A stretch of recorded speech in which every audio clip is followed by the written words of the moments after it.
এক মাদ্রাসায় এরকম খাদেম ছিল, তো খাদেমের সাথে বাচ্চারা খুব দুষ্টামি করত, ডাকতো গরু। কি হ্যাঁ, পড়ার সময় গরু ডাকতো। তো ও ছিল একটু সাদা সিধা, সাদা সাদা সিধা বোঝেন,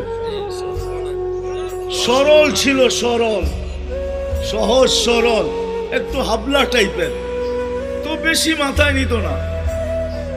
আবার দেখবেন হাবলা মানুষ চেতলে কিন্তু খবর আছে, ঠিক ঠিক না? একদিন বৃষ্টি হইতেছিল প্রচন্ড, এর দায়িত্ব ছিল ছেলেদেরকে খানা পরিবেশন করা। তো খানার সময় গেছে, খানা নিয়ে আসে না, তো ছেলেরা চিৎকার দিতেছে গরু কই গেল। একটু পরে দেখতেছে খানা নিয়ে আসতেছে, তো সবাই চিৎকার দিয়ে বলতেছে ওই গরু এত দেরি করলি কেন? বাস সরল সহজ তো লেগে গেছে মাথায়। খানা নামায়া দিয়া মোহতামিম সাহেবের কাছে যা বলতেছে চাকরি করব না। কেন? বাড়ি মাদ্রাসায় যেটি পালেন এটি সব দেয়া দাও। সবসময় গরু বলে শোয়া গেছি, আজকেও গরু বলতেছে, বিজা বিজা খানা নিয়ে আইলাম। তো মোহতামিম সাহেব বুঝছে সরল সহজ মানুষ চেতলে তো এরমই চেতে গেছে গা সিধা বাড়িতে। রাত্র ৩টার সময় আসতেছে, আয়সা মোহতামিম সাহেবের দরজায় খটখটাইতেছে, জিজ্ঞাসা করছে কে?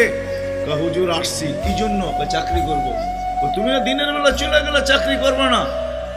এতদিন চাকরি করতেছিলাম শুই না, এখন চাকরি করব দেখা। বলছে এটা আবার কি দেখা চাকরি করবে মানে?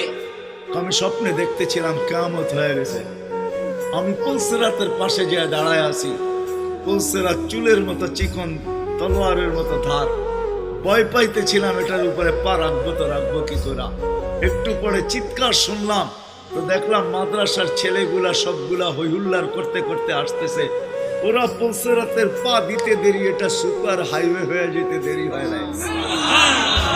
সবগুলা উঠা পার হইতেছে, একটা পিছন থেকে আমাকে দেখা ফেলছে আর চিৎকার দিয়া বলছে ওই তোরা যাস কই? আমগো গরুটা তো দাঁড়ায় আছে, ওরে নিয়ে যাবি না? বলে সবগুলা পিছে ফিরে আসছে আর আমাকে উঠায়া কেউ হাতে কেউ পায়ে ধরা সব কাঁধে করে নিয়ে পার করা দিছে। ঘুমের থেকে জায়গা গেছি, এই জন্য চোখে দেখা আমি এখন চাকরি করব।